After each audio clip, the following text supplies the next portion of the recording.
Buenas noches, Andalucía, ¿cómo estáis? Bienvenidos. A las 8:30 en punto estamos en Metropolitan Andalucía para ofreceros otra edición de Andalucía Debate. Vamos a hablar de los temas que nos preocupan a todos los que vivimos en esta comunidad y los que queremos lo mejor para ella también. Por eso nosotros desde La Libertad hablamos con claridad. Si a veces no nos entendéis, pues os rogaríamos que nos lo hicierais saber, que tomaseis nota de las preguntas o de las dudas que tengáis y nos enviéis un mail a una dirección que tenemos, que es esta, que aparece ya en pantalla, que la tenemos ahí. Ponte en contacto con nosotros, metropolitanTVandalucía@gmail.com. ¿De acuerdo? Escribís un correíto y dices, Agustín, mira, tengo esta duda. Mira, Agustín, quiero denunciar. Oye, quiero informar. Oye, que lo hacéis muy mal. Oye, Agustín, que muy bien. Oye, que lo veo cuando puedo. Lo que queráis, ¿vale? Para eso estamos ahí, para eso hacemos televisión, para que nos respondáis. Y si os parece que escribir un correo no os apetece o no es lo vuestro, o sencillamente no queréis, marcando un número de teléfono es algo más fácil. 902-090-714. 902-090-714. Es el teléfono del programa donde hay un contestador automático y donde la voz de Almudena va a recoger, os va a pedir por favor que dejéis vuestro mensaje y nosotros los escuchamos. Eso sí, son tal la oleada que bueno, vamos poco a poco respondiendo y por lo menos yo desde aquí daré como buena vuestro envío, quiero decir, daré el acuse de recibo, ¿vale? Estamos a martes, faltan, hoy ya estamos finalizando este martes, nos quedan 3 días de campaña, el sábado reflexión, estamos ya a puertas de este 20N, que yo creo sinceramente que estamos todos deseando que llegue. Voy a presentar a Guillermo Riol. ¿Cómo estás, Guillermo? Bienvenido, compañero. Buenas noches. Deseando que llegue el 20N. Yo creo que sí, ¿no? De una aburridísima campaña electoral, por cierto. Yo creo que sí. Aburrida ya. Además, que da la impresión de que necesitamos algo. Necesitamos que nos insuflen algo de oxígeno, algo de esperanza, algo de calor. Y pensamos que después del domingo eso puede pasar. ¿O no? Pedro de Tena. Bueno, yo me conformaría con una cosa, buenas noches. Yo me conformaría con que el estado de partido que estamos viviendo se convierta en un estado de derecho. Estamos con un estado donde el partido influye en todo, como veremos hoy, y yo lo que quisiera es vivir en una sociedad donde el derecho fuera lo que se impusiera a los demás. A ver si es verdad. A ver qué pasa. A ver si es verdad. Fran García, de nuevo, buenas noches. Muy buenas noches, Agustín. ¿Cómo estás? Muy bien, muy bien. Encantado de compartir espacio con todos vosotros. Es verdad que tú lo avanzabas antes, que va a ser una noche en la que vamos a aportar datos, vamos a dar cifras, pero vamos a hacer el esfuerzo de transmitirlo con ese tono didáctico que yo creo que la audiencia se merece y agradece, ¿no? Que son cifras de acuerdo, que son datos de acuerdo, pero sin caer en una acumulación de datos que a lo mejor no entienda demasiado. Vamos a hacer, yo creo que todos nosotros también, un esfuerzo. Pero lo que sí es verdad es que las cifras, los datos, no son buenos, lo sabemos. Son cifras para esconderse casi debajo de la cama, pero con ese tono que tenemos que tener aquí, optimista, de lo que puede pasar en el futuro, así lo tenemos que enfocar. Sí, porque además los datos, son fríos, a veces son demasiado enrevesados, son demasiado técnicos. Bueno, pues detrás de los datos hay una gestión humana. O sea, son los humanos, son los políticos, son los encargados de plasmar esos números que están a veces en las noticias. Hoy vamos a dar unas cuantas sobre ello. Y damos la bienvenida, ya estuvo con nosotros en un programa al principio, además, Fernando Sicre, economista y abogado. ¿Cómo estás, Fernando? Hola, buenas noches.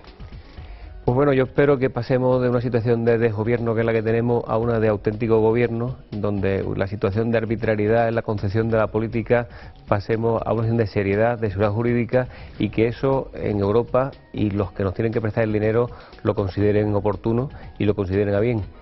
Es la única forma de que empiece esto a resolverse un poquito. Muy bien. Oye, para empezar, si os parece, Cayo Lara, me comunican, ha comunicado, ha manifestado que será el portavoz de comisiones obreras en el Congreso. ¿La independencia de los sindicatos brilla por su ausencia o...? Bueno, es una novedad de parte, porque lo ha dicho él por su cuenta, ¿no?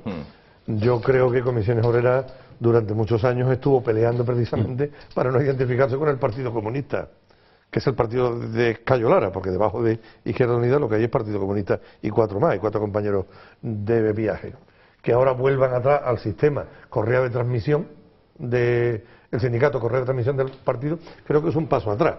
Y si Cayo Lara quiere volver a eso, espero que en Comisiones Obreras lo frenen y lo pongan en su justo sitio, porque de lo contrario esto sería muy fácil. UGT, PSOE y Comisiones Obreras, Izquierda Unida, con lo cual aquí encantado. Y el resto de trabajadores de España, que no es ni de Izquierda Unida ni del PSOE, ¿dónde va?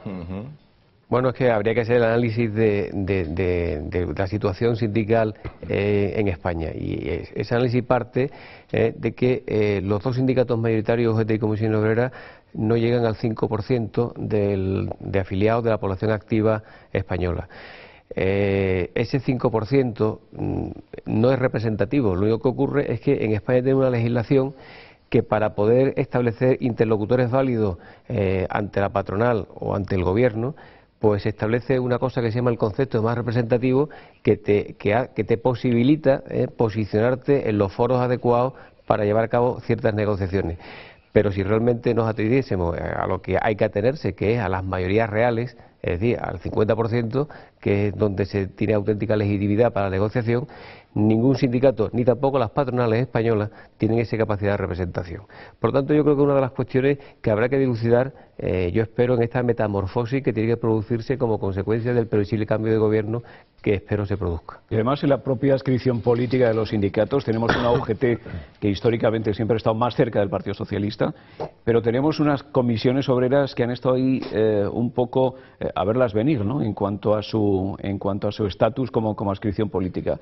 Y tenemos que recordar que dos personas que han tenido el puesto de máxima responsabilidad más representativo en este sindicato, como han sido Antonio Gutiérrez y también José María Fidalgo, pues han estado siempre ahí en una línea, quizás en algunos extremos más cercana al Partido Socialista que a la propia Izquierda Unida, con lo que ahora, ¿qué se intuye? Pues que Cayo Lara asume la voz política de un sindicato como Comisiones Obreras, y que al responsable en estos momentos de Comisiones Obreras pues le puede interesar también esa deriva hacia la izquierda del propio sindicato. Sería efectivamente un paso atrás, como decía Pedro, efectivamente el que Cayo Lara asumiese precisamente esa representatividad dentro del Congreso de Comisiones, sobre todo teniendo en cuenta de que los sindicatos presuntamente, tanto UGT como Comisiones, que son los mayoritarios, tienen que tener esa independencia al margen del poder o del partido, o la ideología más bien, con la que supuestamente se les identifica, con lo cual el retroceso sería, yo creo que importante, caso de que se produjera. De todas formas, diría yo una cosa que es muy simple, vamos, yo creo que de hecho han estado actuando así.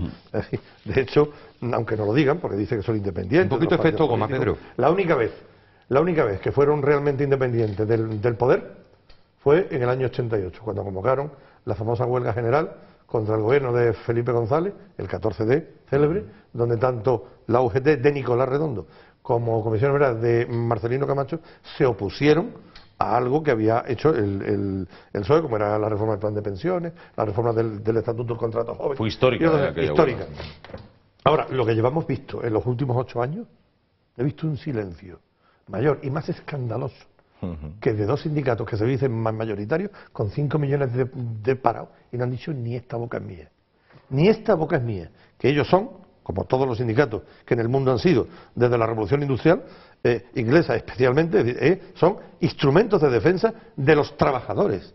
Pues 5 millones de parados, que es una agresión sin precedentes contra los trabajadores, no han tenido ni una respuesta, ni una. Cuando venga el PP, entonces sí. Porque eso es lo triste y lo grave, que en vez de actuar como sindicato actúan como correa de transmisión de partidos. Bueno, yo creo, perdona, sí, adelante. No, yo creo que a partir del 21 de noviembre vamos a tener la respuesta de Pedro, porque la movilización va a volver a la calle con un presumible, como parece según las encuestas, gobierno del Partido Popular. La calle va a ser tomada de nuevo por los sindicatos, pero habrá que ver también cuál es la actitud de ese gobierno que salga de las elecciones del 20 de noviembre hacia los sindicatos, porque entraremos ya en negociaciones, entraremos en acuerdos globales, una negociación, una concertación social. Veremos a ver, hay que esperar también a ver, pero yo creo que lo que sí podemos presumir es que a partir del día 21 de noviembre la situación va a ser otra, en cuanto a la posición de los sindicatos hacia el gobierno de la nación. Y un poquito de relación amor-odio que ha habido entre los sindicatos y el propio gobierno.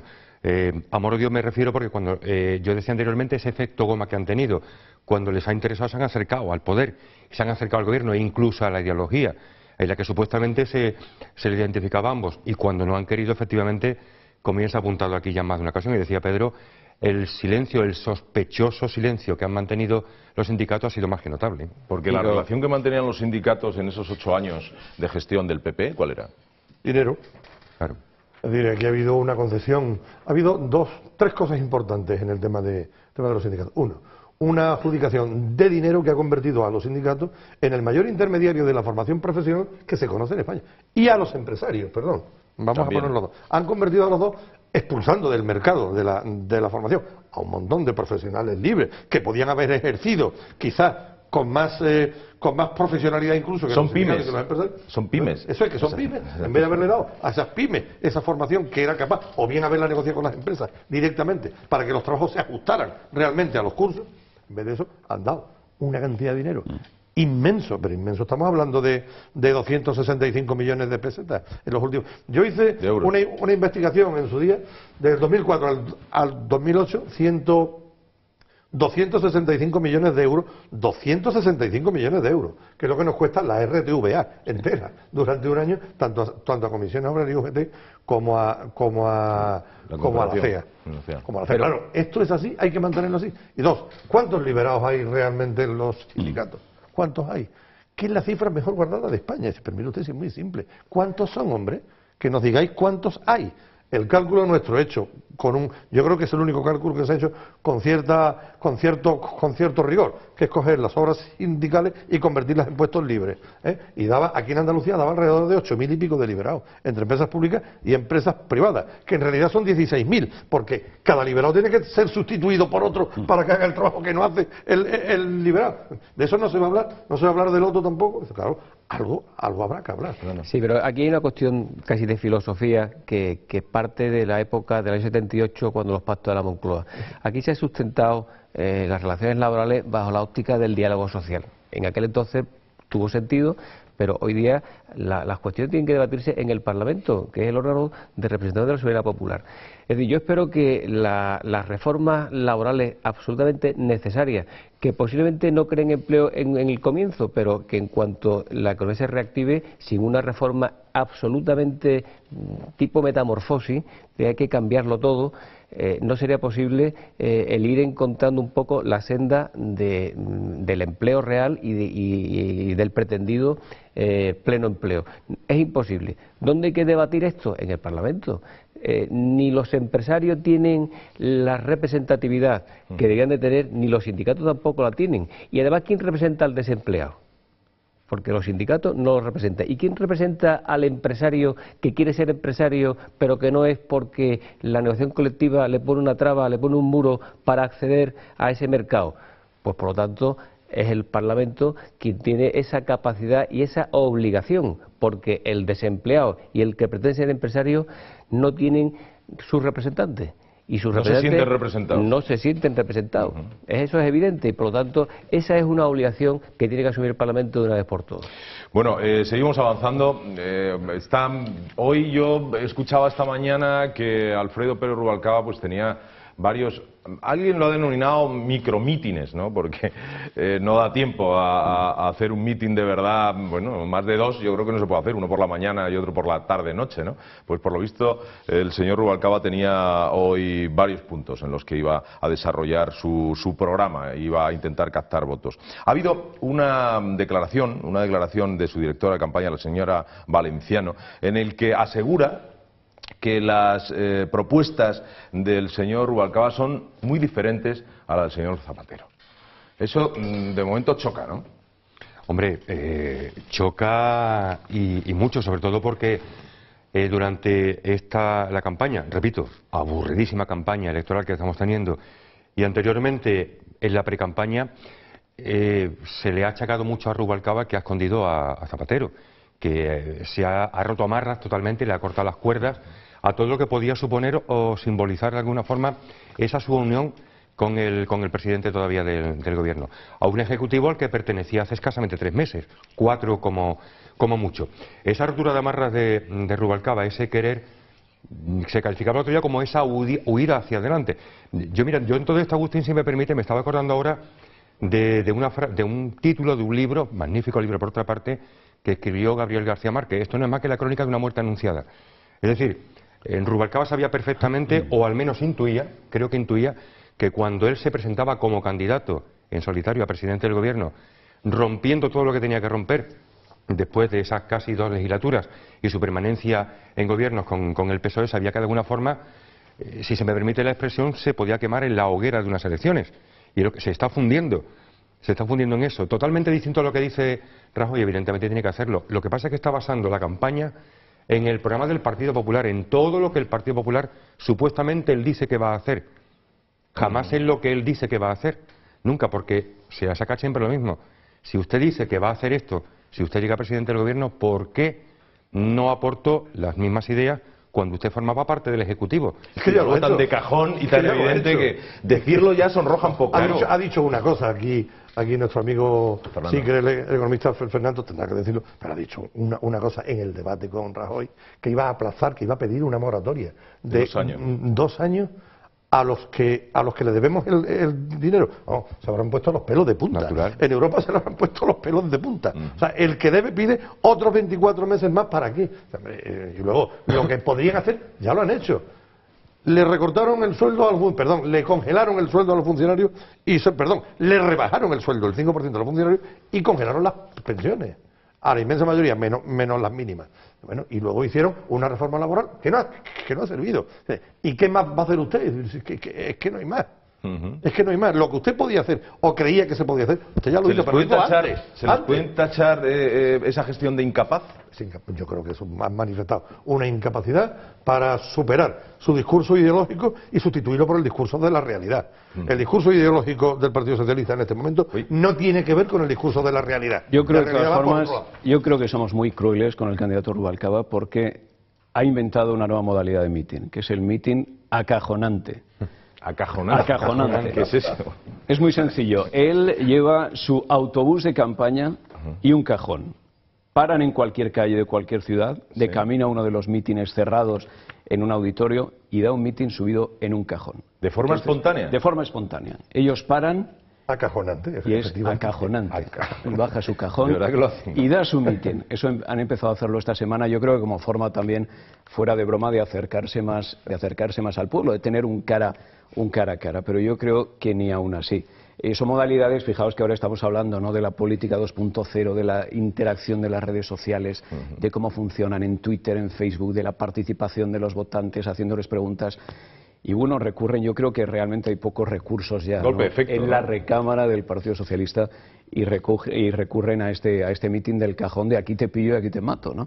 Lo está haciendo, pero fíjate, Agustín, que comentábamos las declaraciones que ha hecho esta misma mañana, tempranísimo, a Carlos Herrera, ¿no?, con su esperanza de futuro a partir de las elecciones del 20 de noviembre, la esperanza de futuro del propio Alfredo Pérez Rubalcaba, con ese, no es ni sí ni no a medias, directamente ha dicho que él no será el número 1 de la oposición en el próximo gobierno. Sí, así. Sí, pero yo pienso que con lo que antes decía, el planteamiento del debate, de solicitar públicamente en un debate visto no solamente por gente en España, sino gente en todo el mundo, el aplazar 2 años, ese señor, el Consejo de Estado, que yo realmente desconozco cuáles son todas sus competencias, tendría que incapacitarlo para toda la vida, para la política. Este señor ha hecho un daño irreparable. Además, una persona... ¿A quién te refieres, Fernando? Al señor Rubalcaba, con el tema del debate. Pero igual que estamos diciendo, y en todo el mundo se habla del problema planteado por el señor Berlusconi, que ha planteado un gravísimo problema a su país, por no haber sido en su momento, es que es lo mismo que ha pasado con el señor Zapatero. Zapatero debe haberse marchado hace mucho tiempo, el daño que ha hecho es irreparable. Y el que está haciendo ahora mismo el señor Rubalcaba diciendo las cosas que está diciendo. Y después aquí se le achacan las cosas a los mercados, que son los que nos prestan el dinero que no tenemos porque hemos gastado más que lo que ingresamos, punto. Nada más, ¿no? Nada, ni más el ni mercado menos. no te pide que entres en él. No. Tú recurres a él porque no tienes más Claro, remedio, ¿no? exactamente. Y además un pueblo, igual que los pueblos que renuncian a su historia, el señor Rubalcaba no puede renunciar a su historia inmediata, que son la historia de sus últimos 8 años en un gobierno que ha defendido lo contrario, que es lo que había que hacer. Y además ahora encima lo oculta. Hombre, ese señor no se merece estar en ese sitio. Y nosotros tampoco. No nos merecemos que esté ahí. No, Pedro. Sí, yo quería, el análisis que ha hecho Fernando me parece perfecto.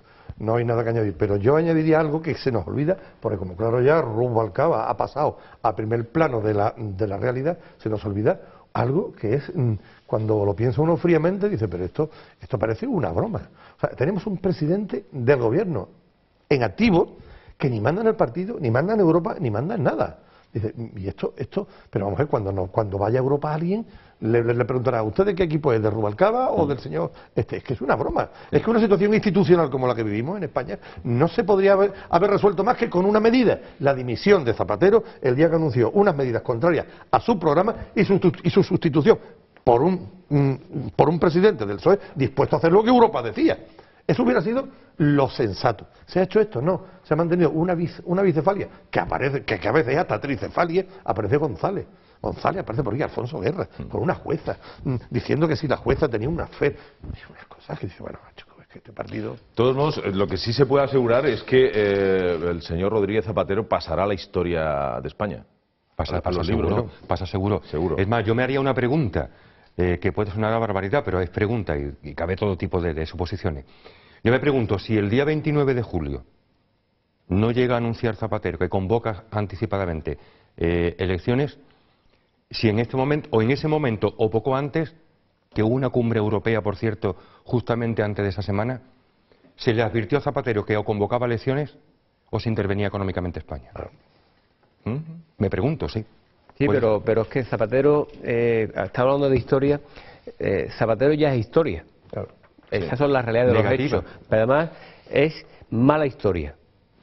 No, es que historia para no dormir. Eso es lo que en el fondo al final vamos a pensar sobre él. Pero Leopoldo Cabo Sotelo fue un presidente del gobierno español, pero yo creo que José Luis Rodríguez Zapatero va a tener casi un par de capítulos de grueso contenido. Quiero decir que yo no sé, vamos, supongo que los más jóvenes estarán en casa preguntándose, bueno, esto es normal, los jóvenes que acaben ahora la carrera o estén a punto y tal, pero os aseguro, los que tenemos ya y somos de la siguiente generación, yo cada día me estoy sorprendiendo más de la historia de nuestro país en las últimas semanas, meses. Si me permiten ustedes una cosa que ha reparado muy poca gente en esto. Rubalcaba, el griego, lo que hizo el otro día fue asumir la posición griega.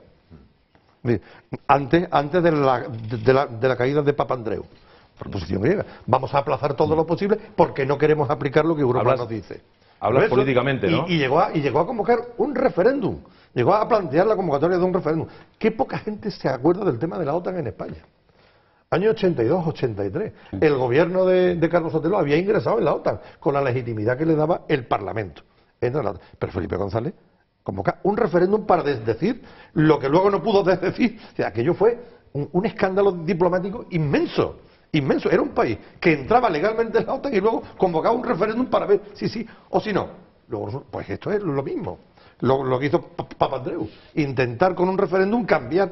Y aquí Rubalcaba que 24 meses. Pero yo creo que en las más importantes universidades del mundo, dentro de unos años se estudiará el caso de lo que no se debe de hacer cuando los estudiantes nuevos estudien macroeconomía o administraciones públicas y dirán, esto es lo que un señor que le dieron 2 clases de economía hizo en un país. 2 tardes de economía hizo en un país y así lo dejó. Y dirá, esto es lo que ustedes no tienen que hacer nunca. Pero Fernando, no puede ser el único culpable. O sea, no estamos en una dictadura. Vamos a ver, es presidente de gobierno, pero está rodeado de asesores, está rodeado de directores generales, está rodeado de personas muy preparadas, o por lo menos es su obligación.